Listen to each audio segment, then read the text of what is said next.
With 22 days left until the election, the second manifesto has been published. This time it's the turn of the Liberal Democrats. Yesterday we ran you through the Green Party's policies, so today we're going to summarise the Lib Dems' 94-page manifesto.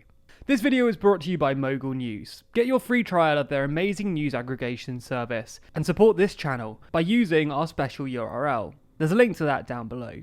The Lib Dems manifesto is broken up into a number of sections: Stop Brexit, the economy, education and skills, green society and green economy, health and social care, a fair society, freedom, rights and equality, better politics, and a better world.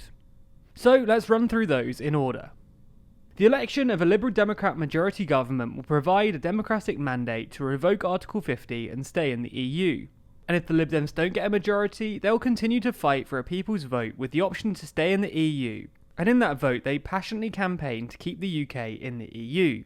By keeping the UK in the EU, they can get on with tackling real issues facing our country, using the Remain bonus of £50 billion to invest in public services and tackle inequality. Under their plan for a stronger economy, the Lib Dems pledged to invest £130 billion into infrastructure, upgrading our transport and energy systems, building schools, hospitals and homes. They want to enable an adaptable, future-focused workforce through a new skills wallet worth £10,000 for every individual. They also want to introduce a capital £50 billion regional rebalancing programme for infrastructure spend across the UK, as well as converting the rail network to an ultra-low emission technology by 2030, and a continued commitment to HS2, Crossrail, and other major new strategic rail routes. The Lib Dems also support hyper-fast fibre optic broadband, the building of 300,000 new homes a year by 2024, and £5 billion worth of initial capital for a green investment bank. The Lib Dems would introduce a 2-year visa for students to work after graduation, and a major expansion of high-quality apprenticeships. They'd also require all UK-listed companies and all private companies with more than 250 employees to have at least one employee representative on their boards. They'd also restore corporation tax to 20% and replace business rates in England with a commercial landowner levy. They'd also establish an independent review to consult on how to set a genuine living wage and change the law so that flexible working is open to all from day one in the job, unless there are significant business reasons why that's not possible. The Lib Dems say that they'd establish a new dependent contractor employment status, in between employment and self-employment, with entitlements to basic rights. They'd also see the implementation of a 20% higher minimum wage for people on 0 hours contracts. And finally, they'd ensure that overall debt continues to decline as a share of our national income. Under their plan for better education and skills, they'd provide free high-quality childcare to children of working parents from 9 months. They'd reverse the cuts to school funding, employing an extra 20,000 school teachers, and clearing the backlog of repairs to schools and college buildings. They'd also end teaching to test by scrapping mandatory SATs exams. The Lib Dems pledged to invest £1 billion a year in children's centres, to support families and tackle inequalities in children's health, development and life chances. They'd introduce a curriculum for life, including personal, social and health education, financial literacy, environmental awareness, first aid and emergency life-saving skills, mental health, citizenship, and age-appropriate RSE. The Lib Dems would seek to replace Ofsted with a new HM Inspector of Schools, which will consider a broader range of factors, and they'd oppose the future expansion of grammar schools. The Lib Dems would raise the starting salary for teachers to £30,000 and increase all teachers' pay by at least 3% per year throughout the Parliament.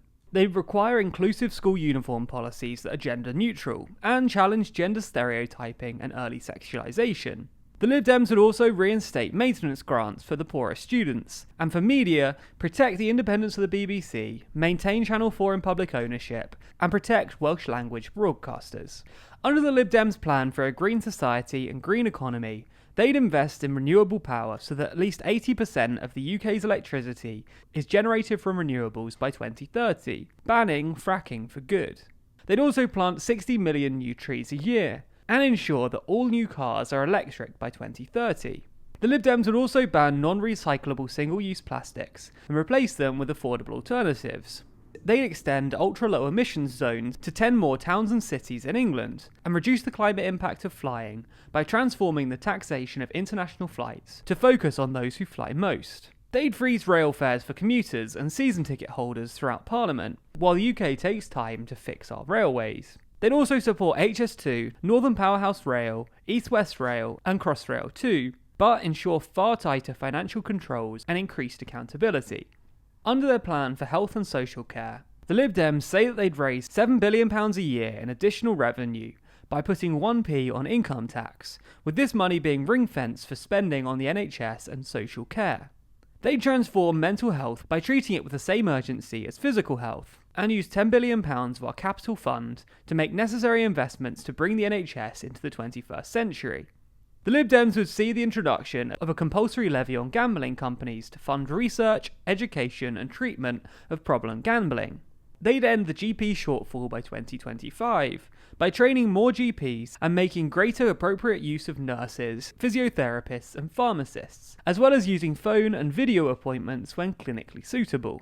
The Lib Dems would develop a strategy to tackle childhood obesity, including restricting the marketing of junk food to children, and closing loopholes in the soft drinks industry levy. They'd also extend it to juice and milk-based drinks that are also high in added sugar.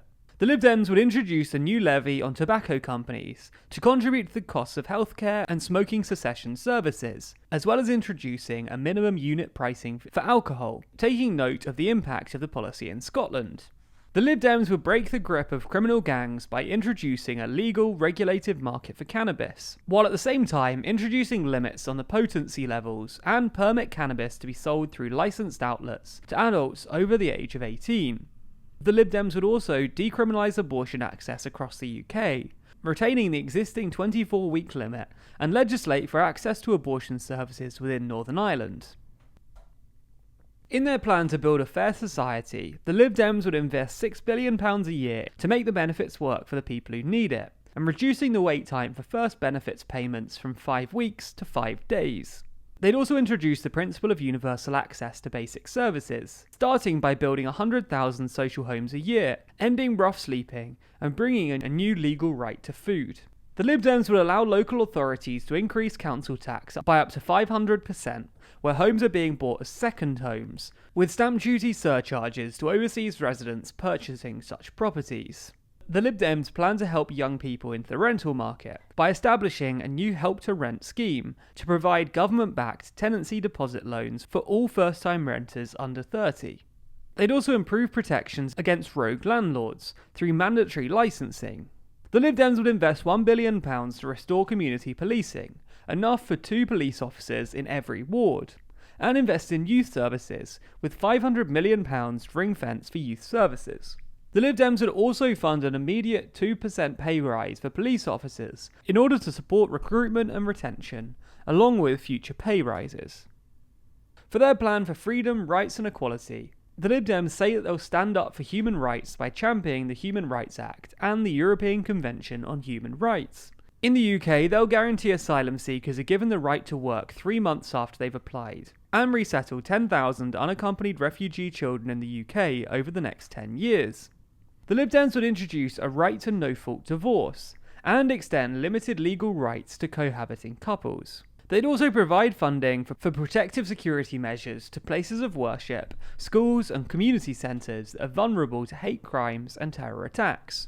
The Lib Dems would also introduce an ex-gender option on passports, and extend equality law to cover gender identity and expression, as well as replacing Tier 2 work visas with a more flexible merit-based system. The Lib Dems' plan for better politics includes letting people vote at their first election or referendum after they turn 16, and giving votes to all British citizens abroad and to EU citizens who have made the UK their long-term home. As well as that, they plan to introduce a written constitution for a federal United Kingdom. The Lib Dems also want to introduce proportional representation through a single transferable vote for electing MPs and local councillors in England. They'd mandate the provision of televised leaders' debates in general elections, based on rules produced by Ofcom. They'd also oppose a second independence referendum and oppose independence. For their plans to help build a better world, the Lib Dems say that they defend international cooperation against the rising tides of nationalism and isolationism, supporting multilateral organisations like the UN and NATO, which are increasingly under threat. They'd also legislate to ensure that there's a parliamentary vote before engaging in military action, while preserving the ability to engage in action in emergencies. And finally, the Lib Dems would maintain a minimum nuclear deterrent while pursuing multilateral nuclear disarmament. So, that's the Lib Dems manifesto. What do you think of their policies? Let us know in the comments below. This video was brought to you by Mogul News. Mogul News handpicks stories from some of the world's leading newspapers, including The Economist, FT, The Times, Bloomberg and more, allowing you to get up to speed fast with daily briefings or dive into topics you're interested in, with handpicked premium ad-free content from prestigious journalists from across the political divide. You could think of it as the Netflix of news. To find out more and get an exclusive discount on Mogul News or even a free trial, click our exclusive link below. Be sure to subscribe if you want more manifesto videos and election updates,